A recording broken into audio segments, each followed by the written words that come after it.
This reconstruction has been a little challenging, and the term reconstruction should be taken with a grain of salt.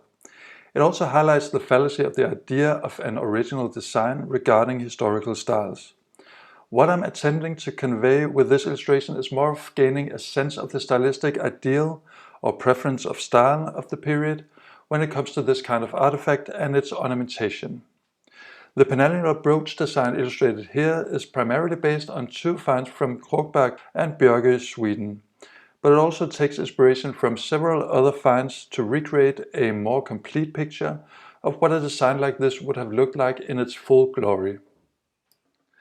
This type of brooch design is composed of several typical Borre-style elements, geometric framework and knots, as well as forward-facing animal heads, commonly called gripping beasts, and others seen in profile reminiscent of ribbon animal heads. The ribbon animal heads have large round or oval eyes that sit on top of the contour of the head. Their snouts are composed of a large spiral nostril. They have open mouths with long tongues rolling out between their jaws, curling up into a spiral at the end. Several other Penannular brooches have similar double animal heads in profile as their main compositional motive.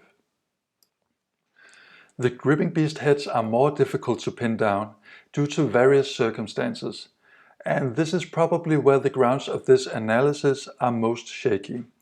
Nonetheless, I hope it will give you a better sense of their general anatomy, and you might pick up on details I've missed. Their overall triangular shape, rounded ears, and circular or oval eyes are typical for the Borre style, but other features may vary.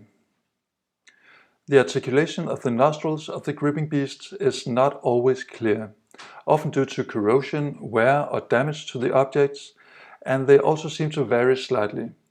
Judging from some of the more well-crafted and well-preserved examples, spiral nostrils would have been the ideal. This is also in line with the nostrils of the animal heads in profile, which are usually rendered in the shape of spirals. In other later or less refined versions, nostrils are simplified and often only articulated by a dot on the smooth surface of the rounded snout, either as an indent or as a protruding bead. Wing-like S-shaped eyebrows are a common feature of the Borre-style gripping beasts. They come in various lengths and shapes, but they are shown in their most common form here. The diamond shapes between the eyebrow wings here are probably more a product of the shape of the contoured outlines of the eyebrow, rather than an autonomous feature. So the shape of this feature would most likely vary depending on the shape and size of the eyebrows.